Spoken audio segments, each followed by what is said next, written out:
Hello, everybody. This is Patricia Coughlin. This is going to be my last video of 2023. And I thought it would make sense to kind of loop back to my original intention in starting this vlog, I guess you call it. And that is to expand the ranks of the super shrinks, to help therapists go from being good to great, and to really honing their skills and improving their outcomes, both so we can offer effective treatment to more and more people, but also to increase the confidence and morale of therapists, because it's a lack of effectiveness that is the #1 cause of burnout. So what are the factors? What does research tell us about the factors associated with the highest level of effectiveness? #1 is talent. This is something we don't talk about. There have even been books written about, the myth of talent. All you have to do is practice for 10,000 hours. Well, come on. I could practice the violin for 10,000 hours, right? I'm never going to be a maestro or whatever.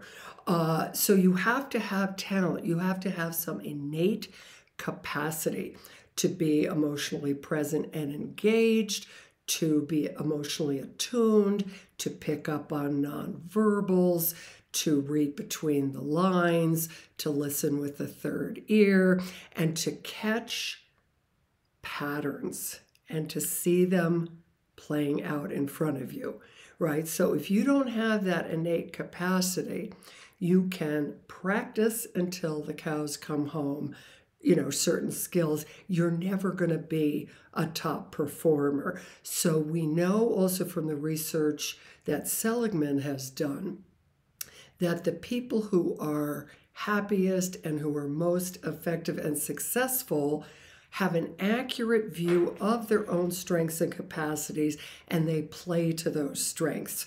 So you have to really assess, do I have what it takes, right, to be, especially with ISTDP, right, to be an intensive, short-term, dynamic psychotherapist, right? You might be able to be a teacher or a coach, right? But do you really have those essential talents and capacities that you then can hone, right? Because #2 is hard work. So you can have all the talent in the world, but if you don't put in the work, right, you're not going to be at the top of your game. Hard work involves time and dedication and challenging yourself, always being open to learning something new. I must say I'm really struck by what seems like a certain intellectual laziness in a lot of my trainees and colleagues. They don't read. And it's never been easier to do research. You can just sit on your rear end and Google it. And yet people will say, oh, does anybody have a paper on this topic?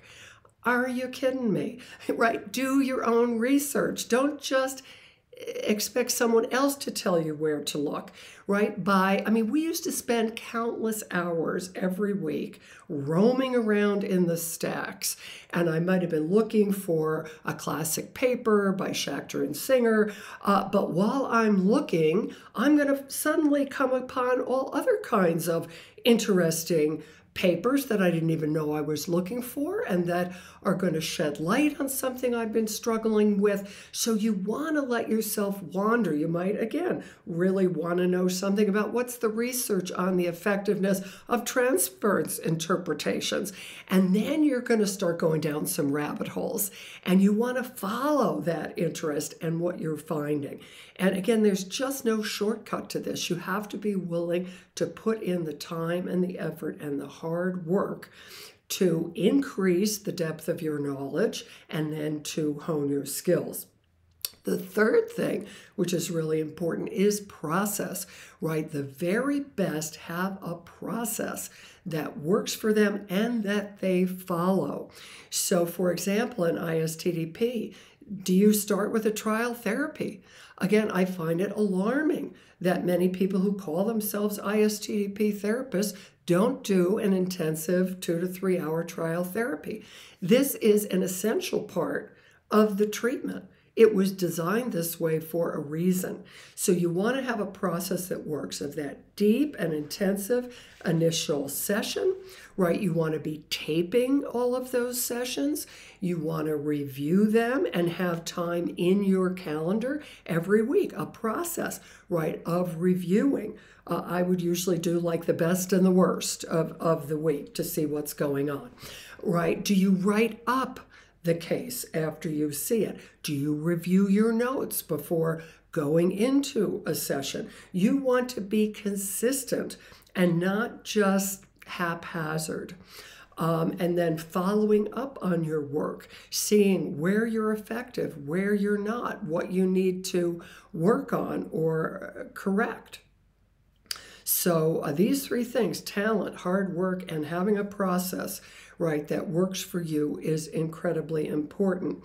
The other two that were cited is this ability, well, really it's sort of to think for yourself and to be able to see things a bit differently, right? So you don't want to just be a clone or just repeating other people's words, but really integrate those, make them your own, and find a way that really works for you and your patients. And then 5 is always having coaching, supervision, going, to conferences all the time. You're never done. The very best, the best athletes, the best opera singers in the world still have coaches, right? So make sure that you have some kind of coach, mentor, supervisor that is helping you to refine your skills. So I hope this is helpful to you, and I wish everyone a very happy holiday and a wonderful new year. Bye-bye.